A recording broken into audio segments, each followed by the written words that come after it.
നല്ല മൂവിയാണ്, അടിപൊളി മൂവിയാണ്.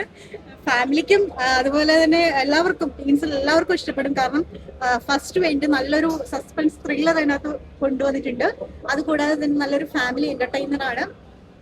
ചേച്ചിയും ജയറാം ചേട്ടന്റെ ആ ഒരു കെമിസ്ട്രി അത് എടുത്തു പറയത്തേക്കും ഒരു ഫീലാണ് നമുക്ക് കിട്ടുന്നത്. ചേച്ചിയുടെ പണ്ടത്തെ ആ ഒരു കോമഡി ഉണ്ടല്ലോ, അത് ശരിക്കും വർക്കായിട്ടുണ്ട് ഇതില്.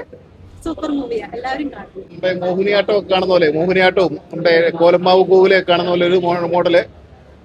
ഉർവശി ജയറാം കോമ്പോ അടിപൊളി, ഉർവശി അടിപൊളിയായിട്ടുണ്ട്, ഉക്കുരനായിട്ടുണ്ട് ഉർവശി കൈകാര്യം ചെയ്തിട്ടുള്ളത്. പിന്നെ അവസാനം മിഷ്കിനാണ് അവസാനം കൈകാര്യം ചെയ്ത്, മിഷ്കിന്റെ നല്ല റോള് മിഷ്കിൻ കൈകാര്യം ചെയ്തിട്ടുണ്ട്. കുഴപ്പമില്ല, നല്ലൊരു ഡാർക്ക് കോമഡി ചിത്രം, അടിപൊളി. അടിപൊളിയായിട്ടുണ്ട്. പരിമളം എന്ന് പറഞ്ഞ ക്യാരക്ടറായിട്ട് വരുന്നു, നമുക്ക് കണ്ടിരിക്കേണ്ട ഒരു മൂവി തന്നെയാണ്.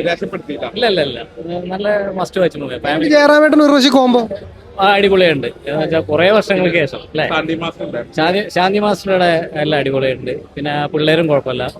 പിന്നെ അത്യാവശ്യം മേക്കിംഗ് ഒക്കെ ആയിട്ട് നല്ല ഒരു മൂവിയാണ്, നല്ല ഇഷ്ടപ്പെടും. ഒരുപാട് നമുക്ക് അവരുടെ കോമ്പോ അത് തിയേറ്റർ വർക്കൗട്ട് ആയിട്ടുണ്ട്. എന്താ പറയാ, നമുക്ക് തന്നെ അവർ പറയുന്ന കാര്യം സീരിയസ് ആയിരിക്കും, പക്ഷെ നമുക്ക് ഇവിടെ ചിരിക്കാനാണ് തോന്നുന്നത്. പക്ഷെ ആ ഒരു എന്താ പറയാ, എന്താന്ന് പറയാൻ സ്പോയിലായി. ഇപ്പം തിയേറ്റർ തന്നെ ഇരുന്ന് എൻജോയ് ചെയ്യാൻ ശ്രമിക്കാൻ പറ്റും.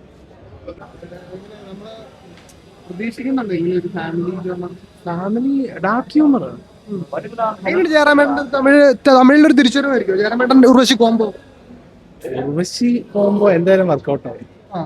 കോമഡി പടമാണ്. അതെ അതെ, അല്ല ഒരു ദൃശ്യം റെഫറൻസ് ഒക്കെ ഉണ്ടാവും. അതേപോലെ ത്രില്ലറാണ്. സ്കൂഫ് എന്ന് പറയാൻ പറ്റില്ല, മെയിൻലി ഡാർക്ക് ഹ്യൂമർ തന്നെയായിരുന്നു. ഒരു കോലമാവ് പോലെ അങ്ങനെയൊക്കെ പരിപാടിയാണ്. ആ ഏകദേശം